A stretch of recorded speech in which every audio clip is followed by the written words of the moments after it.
Hi and welcome to the very first ever review video I've literally ever done in my life.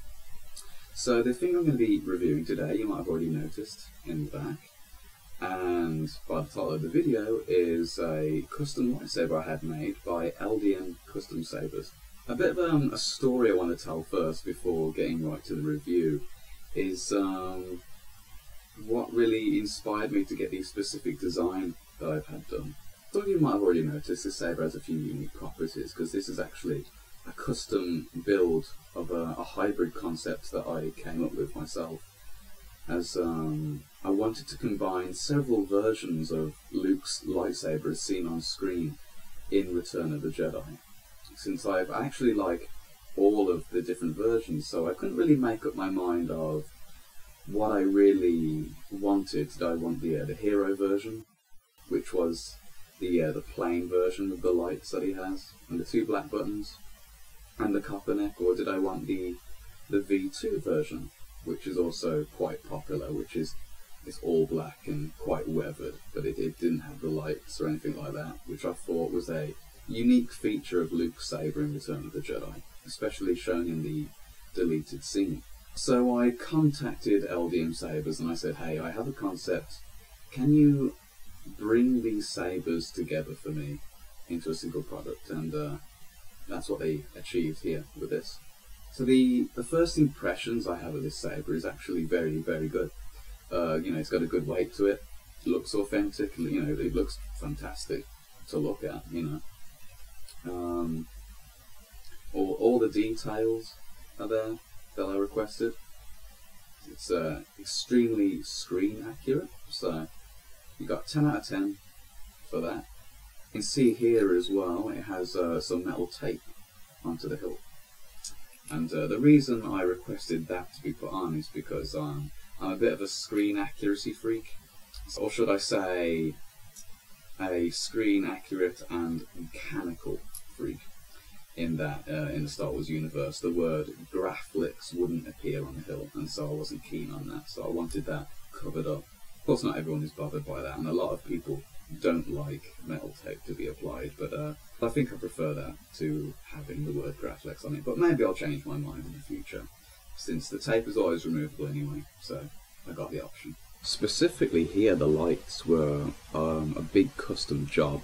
The reason being that this model of hilt doesn't usually come with those lights, so that actually was all custom soldering work. And actually, I really want to thank LDM for that, because when we first discussed this concept, he actually said that it was most likely not possible to do. So when he contacted me and said that the saber was done, it was a nice surprise. He said he actually managed to do that for me, so that's great. The full price, which was roughly almost $700 to $800, was for the full kit. So you have the saber itself with all of its features, including the other features that we'll get to in a minute. But it also comes obviously with a standard blade. Also comes with a recharge kit, which is great. I'm not exactly sure what this device is. It's a little coin type device. I'm assuming maybe it connects to somewhere, sometimes it touches some other part of the metal. But of course, this is the very, very first ever custom saber I've ever had, so I'm not exactly familiar with all of the features and things that you get with these. It didn't come with any instructions or writing or anything, it just come as it was. So I look forward to hearing what that is. So the lights do light up here. But that is customizable, I'm told. Of course, I haven't figured out how to do that yet. I've actually sent LDM an email. Hopefully they get back to me soon on that. So I suppose I should get to the point to what everyone's waiting for, which is actually to see it in action. What we have to do here is scrap the bottom piece. And we can see all the electronics in here. And I believe the sound card used was a petite crouton. I'm not going to pretend that I know all of these little details about sound cards, because I don't. Basically, I just asked for the most affordable sound card that I could get. So we pull out our kill key here. introduction to the dark side. And then you've got that little sound which says, hey, the saber's on now. Just screw this back on, and we are, of course, good to go. As you can see here, the lights have a little blinking feature. And of course we have the activation switch. Very, very loud. So it's got a good quality of sound. That's great. And you can see here the light shines through the blade plug. You can take the, obviously we can take the blade plug out. And it's quite bright. It's activated, of course, you can see the lights here are changing. It has a motion detection, as all FX sabers should.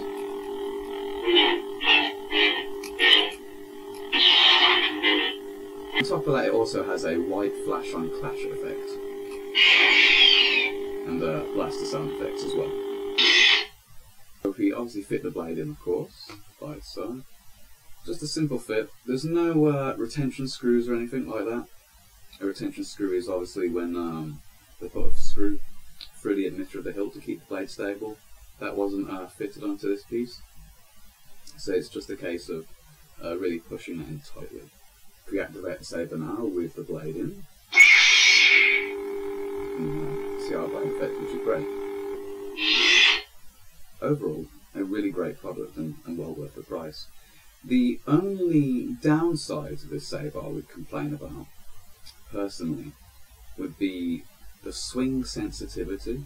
So when you swing the saber about when the blade is attached, it's not very responsive to the swing. Swing it hard enough, of course, then you do get the sound.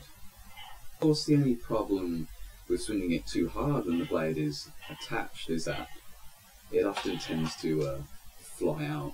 It's not meant to be a combat saber or anything like that, so you can't expect that the saber's going to be robust and ready to vigorously swing about for combat. But I did, of course, hope that if you did swing about the saber in a very general fashion, you would get a swing, but unfortunately it doesn't do that. Maybe I'd need a better card put into there, or maybe it's configurable, I don't know.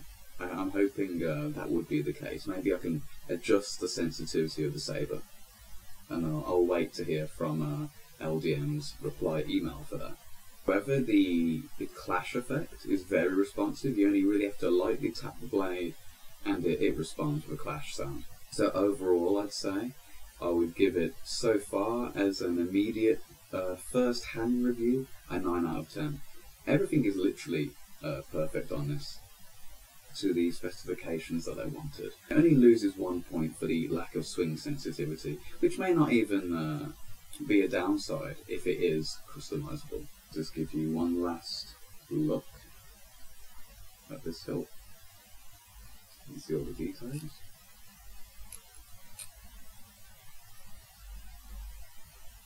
And that really brings me to the end of this first ever review. I hope people enjoyed it. I hope people didn't get too bored, and I hope I didn't ramble too much. And maybe I'll do more videos like this in the future, perhaps. I might review other FX sabers that I have, and maybe a few swords that come my way, because I'm into my swords as well, as you might notice one behind me on the wall. So I guess that's it for this video, and I'll see you guys around.